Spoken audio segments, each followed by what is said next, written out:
दोस्तों इस वीडियो में हम LIC जीवन लक्ष्य पॉलिसी को समझेंगे जिसका टेबल नंबर है 933। ये LIC की एक ऐसी स्कीम है जहां पर पॉलिसी होल्डर को प्रोटेक्शन के साथ साथ सेविंग करने का मौका भी मिलता है। जैसे उदाहरण के तौर पे मान लीजिए एक पॉलिसी होल्डर है और इस पॉलिसी होल्डर ने 25 वर्षों के लिए इस पॉलिसी में इन्वेस्ट करने का सोचा। अब इस केस में मान लीजिए अगर पॉलिसी होल्डर को पॉलिसी के दौरान किसी भी समय मान लीजिए पॉलिसी होल्डर की डेथ हो जाती है तो उस केस में उसके परिवार को पूरा डेथ बेनिफिट LIC के द्वारा दिया जाएगा। और दूसरी तरफ अगर मान लीजिए पूरी पॉलिसी पीरियड के दौरान पॉलिसी होल्डर को कुछ भी नहीं होता और ये पॉलिसी मैच्योर हो जाती है तो इस केस में जितना भी पैसा पॉलिसी होल्डर ने इन्वेस्ट किया था प्लस जितना भी इंटरेस्ट बनेगा इस पूरे पीरियड में ये सारा का सारा पैसा पॉलिसी होल्डर को LIC के द्वारा दे दिया जाएगा। अब इस पॉलिसी की अगर मैं सबसे शानदार बात आपसे डिस्कस करूं तो इसका जो डेथ बेनिफिट है ये यूनिक है। यानी LIC की और भी ढेरों पॉलिसीज हमने डिस्कस की हुई है। इसका डेथ बेनिफिट मैं आपको समझाऊं उससे पहले मैं बता दूं अगर आपको इस पॉलिसी को दूसरी पॉलिसी से कंपेयर करना है जैसे LIC जीवन आनंद, LIC सरल पेंशन योजना, LIC जीवन लक्ष्य और भी ढेरों पॉलिसीज LIC की हमने अपने चैनल पे डिस्कस की हुई है। सारी की सारी वीडियो का लिंक मैं आपको डिस्क्रिप्शन बॉक्स में दे दूंगा। अगर आपको पॉलिसीज कंपेयर करनी है तो सारे के सारे लिंक मैं आपको डिस्क्रिप्शन बॉक्स में दे दूंगा। अब इस पॉलिसी की जो सबसे शानदार बात है यानी जो इसका डेथ बेनिफिट है वो एक बार हम यहां पर समझ लेते हैं।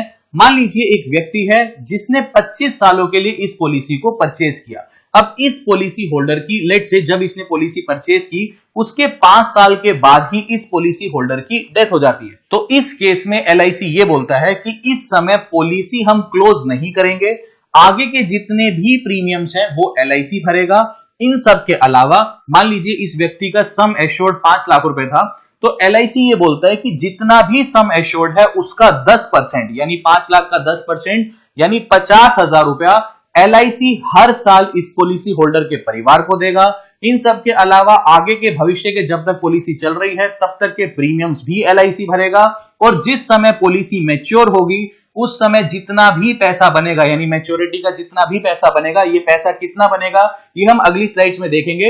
यानी जितना भी मैच्योरिटी बेनिफिट होगा वो सारा का सारा पैसा भी मैच्योरिटी पर इसके परिवार को दिया जाएगा। यानी यहां पर पॉलिसी क्लोज नहीं हो रही, प्रीमियम्स भी LIC के द्वारा भरे जा रहे हैं। इन सब के अलावा एनुअल पैसा भी दिया जा रहा है और मैच्योरिटी बेनिफिट्स भी LIC के द्वारा दिया जा रहा है। अब एक बार इस पॉलिसी की टर्म्स एंड कंडीशन को भी हम समझ लेते हैं।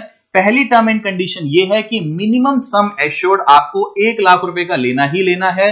अब ये सम एश्योर्ड बेसिकली क्या होता है, मान लीजिए एक पॉलिसी होल्डर है और ये कहता है कि मैं 5 लाख रुपए का सम एश्योर्ड लेता हूं और इस पॉलिसी को मैं 13 सालों के लिए परचेज करता हूं। तो इस केस में इस व्यक्ति को अगले 13 सालों के अंदर 5 लाख रुपया LIC को देना है। और इन केस मान लीजिए इस पॉलिसी होल्डर को पॉलिसी के दौरान कभी भी कुछ हो जाता है तो इसके परिवार को 5 लाख रुपया तो दिया ही जाएगा प्लस जितना भी बोनस बनेगा। अब ये बोनसेस क्या होते हैं ये हम अगली स्लाइड्स में देखेंगे। तो ये सारा का सारा पैसा इसके परिवार को दे दिया जाएगा। तो सिंपल से शब्दों में सम एश्योर्ड का ये मतलब होता है। सेकंड पॉइंट ये है कि मैक्सिमम सम एश्योर्ड की कोई लिमिट नहीं है, आप अपनी इनकम के हिसाब से अपना सम एश्योर्ड सेलेक्ट कर सकते हैं। तीसरा सबसे इंपॉर्टेंट पॉइंट ये है कि पॉलिसी को आपको मिनिमम 13 सालों के लिए परचेज करना ही पड़ेगा और ज्यादा से ज्यादा आप 25 सालों के लिए इस पॉलिसी को परचेज कर सकते हैं। अब इसमें इंटरेस्टिंग बात यह है, मान लीजिए अगर आप बोलते हैं कि मैं 13 सालों के लिए इस पॉलिसी को परचेज करूंगा तो आपको जो प्रीमियम है वो 3 साल कम तक ही भरना है, यानी आपको अपना प्रीमियम 10 सालों के अंदर ही भरना है। इसी प्रकार अगर आप 25 सालों के लिए इस पॉलिसी को परचेज करते हैं तो 25 - 3 यानी 22 साल के अंदर ही आपको अपना प्रीमियम भरना है। यानी पॉलिसी के आखिरी के 3 साल आपको कोई भी प्रीमियम भरने की जरूरत नहीं है। इन सब के अलावा मिनिमम एज एट एंट्री 18 साल में आप इस पॉलिसी को परचेज कर सकते हैं, लेकिन पॉलिसी किसी भी हालत में मैच्योर हो जानी चाहिए जब आप 65 साल की उम्र में पहुंचेंगे। जैसे अब इस केस में अगर मैं आपको समझाऊं, अगर कोई 50 साल का व्यक्ति इस पॉलिसी को परचेज करता है तो वो व्यक्ति 25 सालों के लिए इस पॉलिसी को परचेज नहीं कर सकता, ज्यादा से ज्यादा 15 सालों के लिए ही इस पॉलिसी को परचेज कर सकता है। बिकॉज 65 साल की उम्र तक ये पॉलिसी किसी भी हालत में मैच्योर हो जानी चाहिए। इन सब के अलावा इस पॉलिसी के कुछ टैक्स बेनिफिट्स भी हैं, यानी जो भी आप प्रीमियम भरेंगे वो आपका टैक्स फ्री रहेगा सेक्शन 80C के तहत। और जो पॉलिसी होल्डर को मैच्योरिटी पर बेनिफिट मिलेंगे वो सेक्शन 1010D के तहत टैक्स फ्री रहेंगे। और अगर मान लीजिए पॉलिसी होल्डर की डेथ हो जाती है और जो परिवार को डेथ बेनिफिट मिलेगा वो भी सेक्शन 1010D के तहत टैक्स फ्री रहेगा। इन सब के अलावा जो हम प्रीमियम भरेंगे, यानी जब हम ये पॉलिसी को परचेज करेंगे उस समय जो हम प्रीमियम्स भरेंगे वो भरने के लिए हमें अलग अलग ऑप्शंस मिलते हैं। या तो हम मंथली बेसिस पर प्रीमियम भर सकते हैं या फिर क्वार्टरली बेसिस पर भर सकते हैं, यानी 3 महीने में एक बार प्रीमियम भर दिया, हाफ ईयरली बेसिस पर भर सकते हैं या फिर साल में एक बार भी हम प्रीमियम भर सकते हैं। इन सब के अलावा एक ग्रेस पीरियड मिल जाता है। जैसे मान लीजिए आप मंथली प्रीमियम भरते हैं, राइट, और आपका प्रीमियम मान लीजिए अब पेंडिंग है, 1 जनवरी को पेंडिंग है, ठीक है। अब आप किसी कारणवश 1 जनवरी को आप अपना प्रीमियम नहीं भर पाए तो अगले 15 दिन तक आपको कोई प्रॉब्लम नहीं है। ये 15 दिन का जो समय है इसे हम ग्रेस पीरियड बोलते हैं। अगर आप क्वार्टरली, हाफ ईयरली और ईयरली लेवल पर प्रीमियम भरते हैं तो इस केस में अगले 30 दिन के लिए आपको ग्रेस पीरियड मिल जाता है। मान लीजिए अगर आप 3 महीने में एक बार प्रीमियम भरते हैं और किसी कारणवश आप अपनी डेट पर प्रीमियम नहीं भर पाए तो अगले 30 दिन तक आपकी पॉलिसी एक्सपायर नहीं होगी, पॉलिसी चलती रहेगी। आपको ये 30 दिनों का ग्रेस पीरियड LIC के द्वारा दिया जाएगा। इन सब के अलावा सरेंडर ऑफ पॉलिसी का ऑप्शन भी मिलता है। मान लीजिए आपको पॉलिसी पसंद नहीं आई या फिर आपको भविष्य में इस पॉलिसी में पैसा नहीं भरना, तो आपके अगर मान लीजिए पॉलिसी को 2 साल कंप्लीट हो गए हैं तो किसी भी समय आप इस पॉलिसी को सरेंडर भी कर सकते हैं। या फिर इस पॉलिसी में लोन फैसिलिटी भी अवेलेबल है, आप इस पॉलिसी के अगेंस्ट लोन भी ले सकते हैं, लेकिन उस केस में भी कम से कम पॉलिसी को चलते 2 साल कंप्लीट हो जाने चाहिए। इन सब के अलावा राइडर्स का ऑप्शन भी इस पॉलिसी में अवेलेबल है। राइडर्स का ऑप्शन ऑलमोस्ट हर पॉलिसी में अवेलेबल रहता है, लेकिन इस केस में जो accidental death and disability benefit rider है इसमें एक एक्स्ट्रा फीचर आपको मिल जाता है। इस केस की अगर मैं बात करूं राइडर्स की, तो राइडर्स बेसिकली एक एक्स्ट्रा फीचर्स होते हैं। मान लीजिए जो आपकी पॉलिसी चल रही है उसके अलावा एक एक्स्ट्रा बेनिफिट्स होते हैं जिसके लिए आपको थोड़ा सा एक्स्ट्रा प्रीमियम भरना पड़ता है, लेकिन इनके बेनिफिट्स बहुत ज्यादा होते हैं। अब यहां पर अगर मैं पहला बेनिफिट राइडर आपको समझाऊं, यानी accidental death and disability benefit rider, तो इस केस में LIC ये बोलता है कि मान लीजिए अगर किसी पॉलिसी होल्डर की डेथ एक्सीडेंट के जरिए हो जाती है तो उस केस में उसे पॉलिसी का तो पूरा लाभ मिलेगा ही मिलेगा, प्लस उसे accidental death and disability benefit rider के तहत जितना भी अमाउंट बनेगा ये बेनिफिट भी उसे एक्स्ट्रा दिया जाएगा। अब इस केस में थोड़ा सा प्रीमियम जरूर बढ़ जाएगा, लेकिन यहां पर एक एक्स्ट्रा बेनिफिट आपको मिल जाता है। इन सब के अलावा LIC ये बोलता है कि अगर किसी पॉलिसी होल्डर को एक्सीडेंट के थ्रू, मान लीजिए एक्सीडेंट उस पॉलिसी होल्डर का होता है और इस एक्सीडेंट की वजह से उसको कुछ डिसेबिलिटी आ जाती है, मान लीजिए कोई बॉडी पार्ट परमानेंटली डिसेबल हो जाता है या किसी भी तरह की डिसेबिलिटी आ जाती है, तो उस केस में LIC ये बोलता है कि उसे पूरा एक्सीडेंटल डेथ बेनिफिट के बराबर ही पैसा दिया जाएगा, लेकिन ये पैसा इकट्ठा नहीं दिया जाएगा, अगले 10 सालों तक मंथली बेसिस पर LIC के द्वारा दिया जाएगा। साथ में अगर डिसेबिलिटी हो जाती है तो जितनी भी पॉलिसी का फर्दर टेन्योर बचा है, LIC की पॉलिसी जो चल रही है उसका भी सारा प्रीमियम माफ कर दिया जाएगा, और ये जो कवर चल रहा था एक्सीडेंटल डेथ बेनिफिट वाला, इसके भी जो बचे हुए प्रीमियम है ये भी सारे LIC के द्वारा माफ कर दिए जाएंगे। दूसरा जो राइडर है वो है एक्सीडेंट बेनिफिट राइडर। इस केस में मान लीजिए अगर किसी व्यक्ति का एक्सीडेंट होता है तो जो भी उसे चोट लगेगी या फिर जितना भी एक्सपेंस हॉस्पिटल का आएगा ये पैसा LIC के द्वारा दिया जाएगा अगर आप इस राइडर को चूज करते हैं।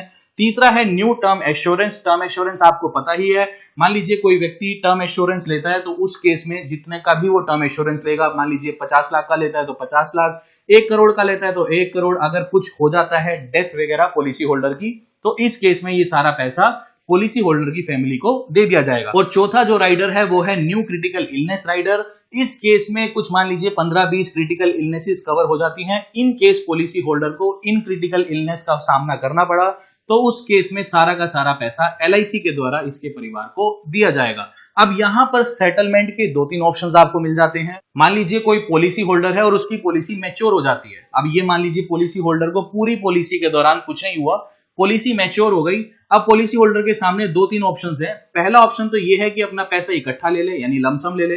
दूसरा ऑप्शन ये है कि मंथली बेसिस पर ले ले अगले कुछ समय के लिए। मान लीजिए वो उसके पास अब ये 3 ऑप्शंस मिल जाते हैं कि अगले 5 सालों तक ले सकता है, अगले 10 सालों तक ले सकता है और अगले 15 सालों तक ले सकता है। और तीसरा ऑप्शन ये है कि कुछ पैसा लमसम ले ले और कुछ पैसा मान लीजिए मंथली बेसिस पर आगे कंटिन्यू करता रहे। अब ये तीनों के तीनों ऑप्शंस पॉलिसी होल्डर को ही चूज करने हैं। सेम ऑप्शंस यहां पर अगर मान लीजिए पॉलिसी होल्डर ये बोलता है कि अगर इन केस मेरी बीच में डेथ हो जाती है तो ये भी पॉलिसी होल्डर को ही चूज करना है जब तक वो जीवित है कि परिवार को कैसा पैसा दिया जाए। मान लीजिए डेथ होने पर परिवार को लमसम पैसा देना है या फिर परिवार को मंथली बेसिस पर पैसा देना है अगले 5 साल, 10 साल, 15 साल जो भी वो चूज करेगा, या फिर परिवार को कुछ पैसा लमसम देना है और कुछ पैसा मंथली बेसिस पर देना है। यानी ये सारे के सारे ऑप्शन जब तक पॉलिसी होल्डर जीवित है उसे ही चूज करने हैं। सबसे अच्छी बात यह है कि जब पॉलिसी परचेज करो उसी समय बता दो कि आपको पैसा मैच्योरिटी पर लमसम चाहिए, या इन केस पॉलिसी होल्डर को कुछ हो जाता है तो परिवार को पैसा लमसम देना है या फिर इंस्टॉलमेंट्स में देना है। ये सब कुछ पॉलिसी होल्डर को ही बताना है। अब एक बार मैं यहाँ पे आपको मैच्योरिटी के बेनिफिट्स बता देता हूं कि मैच्योरिटी अगर किसी पॉलिसी होल्डर की हो जाती है तो उस केस में उसे कितना पैसा मिलेगा। देखो, मैच्योरिटी होने पे सबसे पहले तो सम एश्योर्ड मिलता है, प्लस यहां पर वेस्टेड सिंपल रिविजनरी बोनस मिलते हैं, प्लस फाइनल एडिशनल बोनस मिलते हैं, राइट। अब यहां पे मैं आपको एक एग्जांपल के साथ समझाता हूं। मान लीजिए एक व्यक्ति है, उसने 5 लाख रुपए का सम एश्योर्ड चूज किया और पॉलिसी उसने ये कही कि मैं 25 सालों के लिए इस पॉलिसी को परचेज करूंगा।